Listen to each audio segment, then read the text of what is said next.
네, 이번 10강에서는 이제 앞서 배웠던 그 인식 기능의 S, 감각을 선호하는 아동들에 반해서 이제 직관, N을 선호하는 아동의 특징을 좀 살펴보도록 하겠습니다. 직관을 선호하는 아동은 이제 전체 흐름을 먼저 제시를 해주는 게 굉장히 필요해요. 아까 지난번에 설명했던 그 S, 감각 아동들은 그냥 단계 그날 거를 설명해 줘도 괜찮아요. 원래 이제 그냥 하나하나씩 파악하는 성향이기 때문에. 그렇지만 그렇게 설명을 하면 직관형 아동들은 굉장히 답답해요. 답답하고 그걸 이해하기가 쉽지가 않고, 왜냐하면 전체적인 흐름 속에서 오늘 배우는 이게 어떤 부분인지를 알아야지 그때부터 이제 이게 정리가 되는데, 그걸 모르고 그냥 하나만 단계적으로 이렇게 배우게 되면 이걸 왜 학습하지? 그래서 이걸 전체적으로 뭔가 우리가 뭘 알려고 이걸 하는 거지? 하는 회의가 들면서 재미가 없어지는 거죠, 학습에. 그래서 이 단계적으로 교육을 받는 것을 싫어하고 먼저 전체적인 개념에서 출발하려고 해요. 직관형 아동들은. 그러다 보니까 이 전체에 대한 설명이 없으면 단계가 바로 들어가 버리면 이게 재미가 없어지는 거죠. 흥미를 잃게 돼요. 직관형 아동들한테는 이게 굉장히 중요하기 때문에 우리가 교실이나 같이 가르치는 아동들은 감각의 아동하고 직관의 아동들이 반반 섞여 있다고 보시면 되고, 그런데 직관의 아동들이 이제 학년이 올라가거나 시간이 지날수록 점점 흥미를 잃게 되는 경우가 더 많죠. 왜냐하면 학습에서 점점점 도태되거나 학교 생활이 별로 재미없게 되는 경우가 많아지는 게, 지금 학교 교육이 거의 저희는 그 감각에 맞춰져서 단계적으로 그냥 스텝 바이 스텝으로 하나씩 나가게 되어 있거든요.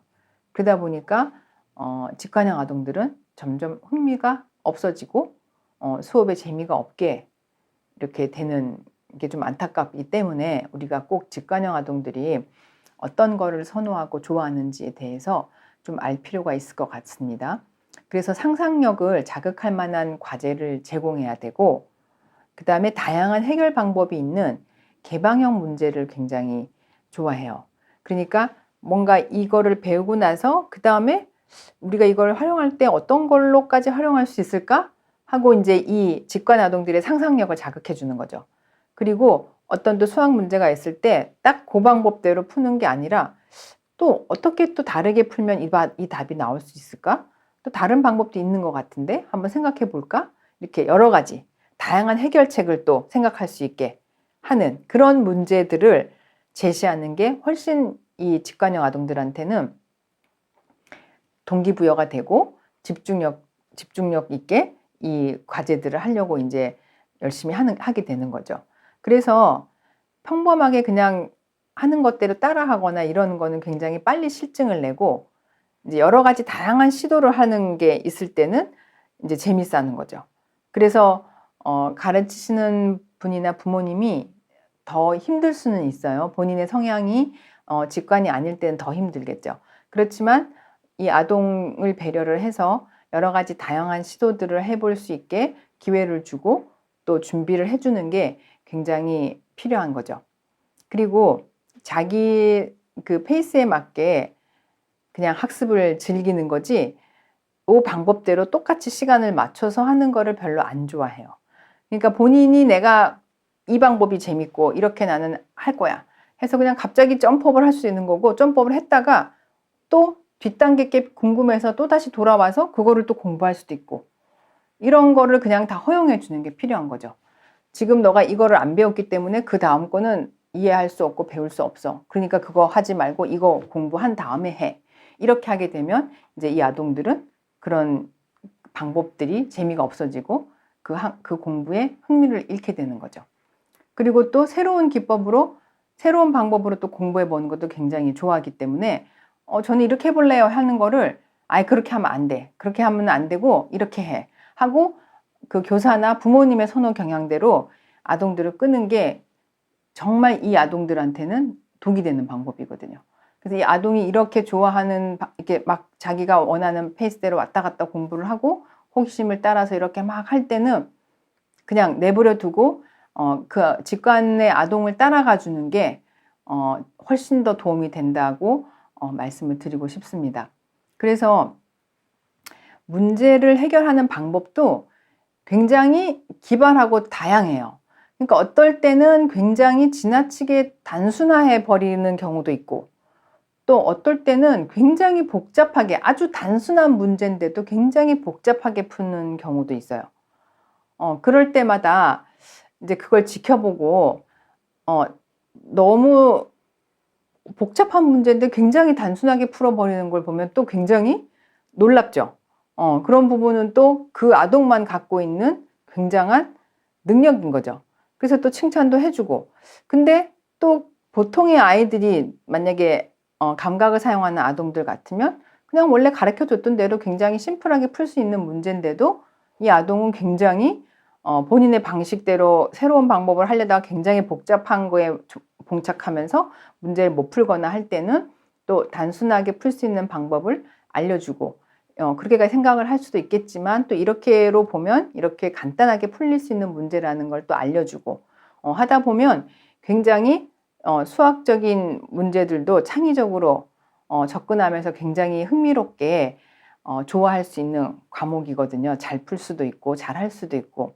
그래서 그런 부분을 도와주는 게 어릴 때부터 아동의 성향을 봐가면서 도와주는 게 굉장히 필요하다고 생각을 합니다. 그리고 또 예를 들어 논술을 할 때도 논술이 왜 기승전결이 딱 주어지는 그 문장을 쓰게 하잖아요.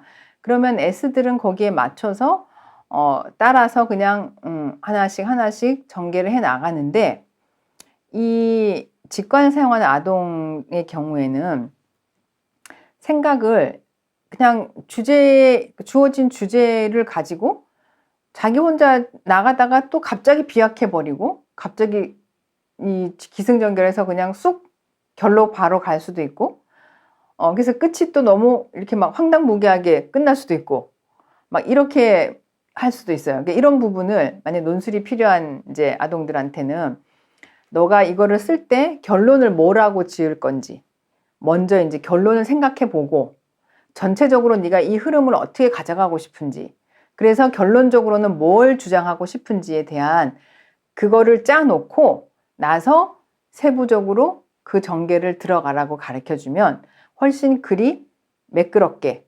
창의적이면서도 논리적으로 나올 수가 있거든요. 근데 이제 그렇지 않고 그냥 기승전결을 따로따로 가르쳐주고 나서 글을 써보라 했을 때는 기승에 나가다가 또 결은 기승하고 상관없는 비약적인 얘기가 툭 튀어나오기도 한 게 직관형 아동들의 글쓰기의 특징이거든요.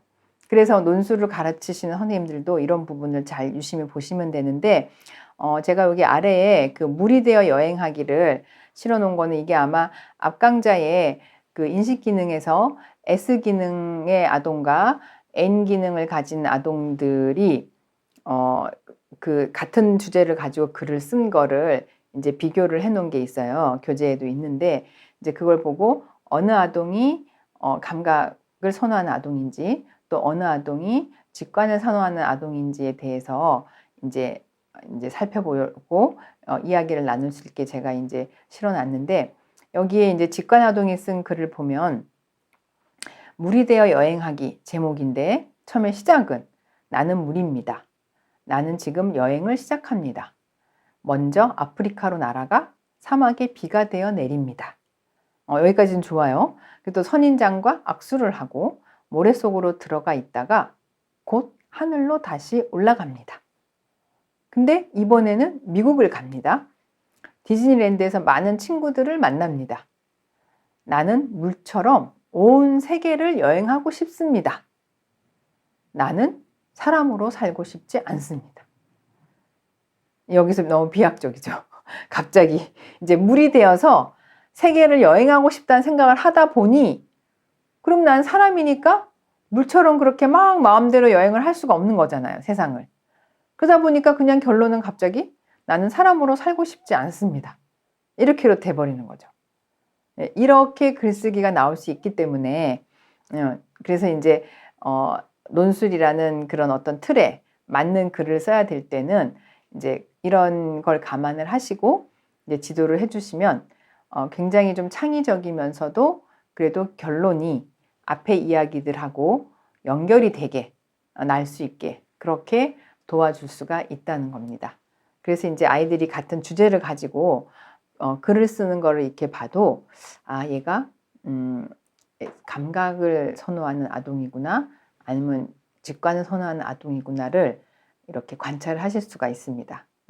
그래서 그 감각의 아동이 쓴 요 똑같은 그 제목에 대한 글이 궁금하시면 그 교재 앞편에 제가 그 감각형하고 직관형의 아동의 구별의 설명 끝부분에 실어놨기 때문에 그 부분을 다시 한번 읽어보시면 아 감각을 선호하는 아동들은 이렇게 구체적으로 물이 내려가는 그 단계를 묘사를 했고 그 다음에 그 직관 아동은 이렇게 자기가 상상으로 막 날아가다가 결론은 갑자기 비약적으로 나는 사람으로 살고 싶지 않습니다. 이렇게 끝나는 글로 갈 수도 있는 거구나. 그래서 일기를 쓰거나 글을 쓰거나 하는 어떤 주제를 줬을 때 글을 쓰거나 하는 걸 읽어봐도 성향을 좀 저희가 관찰할 수 있지 않을까 생각이 듭니다. 그런데 이제 제가 이 인식 기능에서 감각을 쓰는 아동하고 직관을 쓰는 아동이 그 학습에 흥미를 느끼는 부분이 굉장히 다르기 때문에 가장 큰 영향을 많이 줍니다. 네, 이제 그 앞에서 설명했던 감각 기능하고 이제 직관 기능이 선호하는 부분이 가장 학습에 영향을 많이 미친다고 그랬잖아요. 어떻게 미치는지 좀 더 정리를 해보면은 그래서 이제 교사 선생님들은 이 두 유형이 교실에 다 있다고 생각하시고 뭔가 수업을 하셔야 되는데 그때 이제 어떻게 하시는 게 필요한지에 대한 팁을 좀 드리려고 합니다. 우선 이제 익숙한 사실과 기술 개념들의 맥락에서부터 시작해서 그 다음에 추상적인 거, 상징적인 거를 소개해 주시는 게 좋다는 거죠. 그러니까 앞에 부분은 이제 직관 아동들을 위해서 익숙한 것들을 쭉 설명을 해 오시면서 그 다음에 거기에서부터 더 추상적이고 상징적인 거는 이제 N의 그 아동들한테 좀 더 흥미를 주기 위해서 여기까지 소개를 해 주시는 게 좋고요. 그러다 보면 항상 익숙한 거에서 시작해서 새로운 걸로 소개하는 거. 익숙한 거에만 그치지 마시고 여기에서 출발을 해서 전에 배웠던 거 복습하면서 그 다음에 이걸 통해서 우리가 오늘 새로운 거 여기까지 갈 거야 하는 것까지를 소개를 해주면 직관 아동들도 흥미를 가지고 새로운 거를 배우기 위해서 열심히 이제 듣게 되는 거죠. 그리고 새로운 학습을 시작할 때는 항상 이제 감각적이고 풍부한 자료들을 많이 설명을 해주시고요. 이제 이게 그 감각 아동들을 위해서 자극을 주는 거잖아요. 보여주시고 나서 그 다음에 전체적인 윤곽도 같이 이거를 설명을 주고 이런 설명과 이런 걸 통해서 우리가 전체적으로 이런 것들을 배우게 될 거야 하는 전체적인 맥락을 꼭 제시를 해주시는 게 직관 아동들도 같이 흥미를 가지고 수업에 참여할 수 있게 도와주시는 거기 때문에 이거를 제공하는 거를 전체 윤곽을 함께 제공하는 거를 꼭 기억해 주시면 감사하겠습니다. 그래서 또 이제 교과서에 나와 있는 그 활자에 나와 있는 얘기들을 보다 그 더 직접적으로 경험할 수 있는 자료들을 준비해 주시는 거 이게 또 필요하고요. 그 다음에 새로운 주제를 소개할 때 이제 학생들의 관심을 불러일으키고 이제 그들의 열정이 학업을 도울 수 있도록 이제 새로운 어떤 주제를 소개할 때도 전에 배웠던 거 이런 걸 통해서 우리가 앞으로 전체적인 이런 거 안에서 우리가 여기까지도 배워나가면서 이런 거를 알아볼 거야 하고 이제 소개를 해주면 그 감각형 아동들과 직관 아동들이 같이 수업에 관심을 가지고 흥미를 가질 수가 있다는 겁니다. 그래서 교사가 가르친 새로운 기술을 즉시 실용적으로 이용할 수 있도록 설명을 하시는 거죠. 이건 이제 감각 아동들이 굉장히 좋아하고 이제 필요한 부분인데 직관 학생들은 그 기술의 가능성, 이 기술을 가지고 우리가 앞으로 어디까지 사용할 수 있는지, 이 원리가 어디까지 펼쳐질 수 있는지 우리가 앞으로 세계에서 뭐 만약 미래 자동차를 만들 때 또 뭐 메타버스 플랫폼이나 이런 걸 할 때 우리가 이런 걸 어디에 쓸 수 있고 어디까지 상상해서 우리가 만들어 갈 수 있는 건지에 대한 그런 상상의 장을 열어볼 수 있도록 여지를 같이 주셔야 되는 거죠.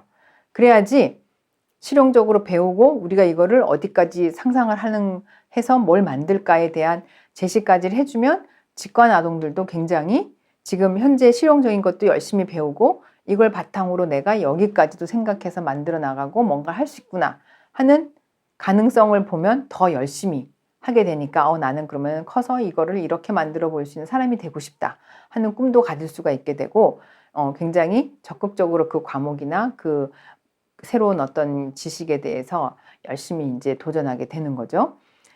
그래서 이제 또 학생들에게 어떤 프로젝트를 줄 때는 어떻게 어떤 방법으로 할지 정확하게 제시해 주는 게 또 감각형 아동들한테는 필요한데 이제 이거를 세부적으로 구체화해서 어떻게 할 건지 즉 새로운 어떤 방법을 너네가 만들어서 할 건데 그걸 어떻게 또 구체적으로 해 나가는지에 대한 제시도 같이 해주시면 두 유형의 성향의 아동들이 같이 어우러져서 이 프로젝트를 굉장히 흥미롭게 할 수 있는 방법이라는 겁니다. 그래서 만약에 또 이 프로젝트를 그룹핑해서 뭔가를 맡길 때도 이 직관 아동들과 그 감각 아동들이 좀 섞여서 같이 이제 할 수 있게 도와주면 서로가 굉장한 많은 시너지가 날 수가 있거든요. 그러니까 현실적으로 뭔가 실용적인 것 부분에서는 감각 아동들이 굉장히 많이 흥미롭게 이렇게 해놓으면 그거를 앞으로 어떻게 응용하고 어떻게 방법으로 해나갈 건지에 대한 생각은 또 직관 아동들이 굉장히 좋아하고 잘할 수 있기 때문에 이 부분이 우리가 사회에서도 그렇고 회사에서 무슨 일을 할 때도 그렇고 항상 두 유형이 시너지를 내는 게 굉장히 필요한 거거든요. 필요한데 어느 시스템이 어느 한쪽에만 맞게 되면 다른 한쪽의 유형의 아동들은 자꾸 흥미를 잃고 도태되는 부분들이 있어서 그게 굉장한 안타까운 교육 현실이거든요. 그래서 이 두 아동들을 다 살려낼 수 있는 방법들을 가르치는 선생님이나 학부모님들은 항상 고민을 하시고 또 많은 생각을 해보시고 시도를 해보시는 게 저는 꼭 필요하다고 생각이 들고 꼭 당부를 드리고 싶습니다. 네, 이것으로 10강의 강의는 마치고 이제 다음 강좌에서는 이제 그 인식 기능의 아동들을 살펴본 것 다음으로 이제 판단 기능의 아동들은 또 어떤 특징이 있는지에 대해서 공부해 보도록 하겠습니다. 네, 감사합니다.